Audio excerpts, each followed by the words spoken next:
उधर असदुद्दीन ओवैसी ने सरकार को वक्फ संशोधन बिल पर उसके मौजूदा स्वरूप में पेश करने के खिलाफ चेतावनी दी है। उन्होंने कहा है कि इससे देश में सामाजिक अस्थिरता पैदा होगी।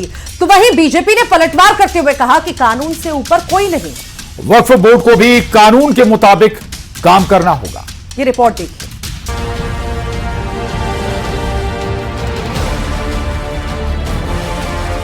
वक्फ बिल को लेकर सियासी घमासान जारी है। AIMIM प्रमुख असदुद्दीन ओवैसी ने सरकार पर मुसलमानों की जमीन छीनने का आरोप लगाया।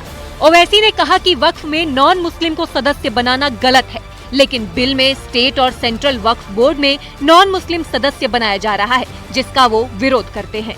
I am cautioning and warning this government.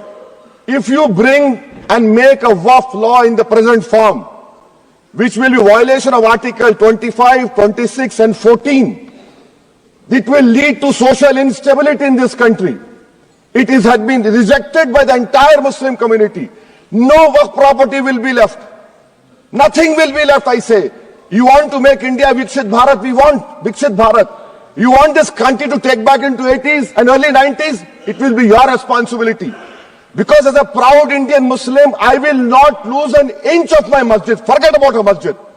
I will not lose an inch of my dargah. I will not allow that. केंद्रीय मंत्री गिरिराज सिंह ने ओवैसी के देश में अस्थिरता लाने वाले बयान पर पलटवार किया है। उन्होंने कहा कि असदुद्दीन ओवैसी गलतफहमी में ना जिए। कानून के ऊपर कोई भी नहीं है, हिंदू हो या मुसलमान। ये भारत का संविधान किसी के पिताजी का संविधान नहीं है और ओवैसी गलतफहमी में ना जिए। ये कानून की राज है और देश का प्रधानमंत्री नरेंद्र मोदी है। देश कानून से चलेगा। कोई समाज मुसलमान हो या हिंदू, कानून से ऊपर कोई नहीं है। बहुत डरा लिए देश को। ओवैसी ने सरकार पर सवाल उठाया तो इसका काउंटर करने वक्फ जेपीसी के अध्यक्ष जगदम्बिका पाल सामने आए। उन्होंने ओवैसी पर मुस्लिमों को गुमराह करने का आरोप भी लगाया। देखिए, वो देश के अल्पसंख्यकों के मन में भय पैदा कर रहे हैं। अभी तक उसी की राजनीति करते थे। उनको लग रहा है कि सरकार एक बेहतर कानून लेकर के आई है, तो अब निश्चित तौर से वक्त पे उनकी आगे की राजनीति नहीं हो पाएगी। तो अब वक्त की रिपोर्ट भी आ चुकी है, हम उसको सबमिट कर चुके हैं स्पीकर साहब को। अब ये कहना तो इससे साफ है कि कहीं न कहीं वो देश में अपनी राजनीति करने के लिए इस तरह का बयान ले रहे हैं।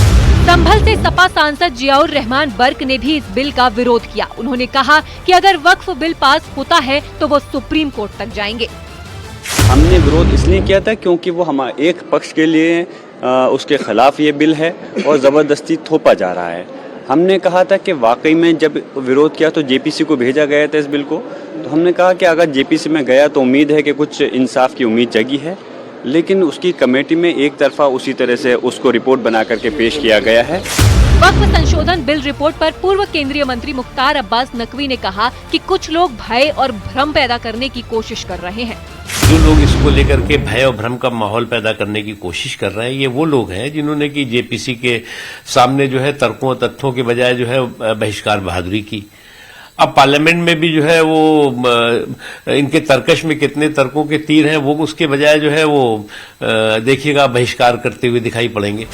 लोकसभा में सांसद ओवैसी ने प्रस्तावित वक्फ कानून पर सरकार को घेरने की कोशिश की। वहीं केंद्र सरकार की तरफ से ये लगातार साफ किया जा रहा है कि वक्फ बोर्ड में जरूरी संशोधन किए जा रहे हैं। वक्फ बोर्ड को खत्म नहीं किया जा रहा। न्यूज़ 18 के लिए ब्यूरो रिपोर्ट।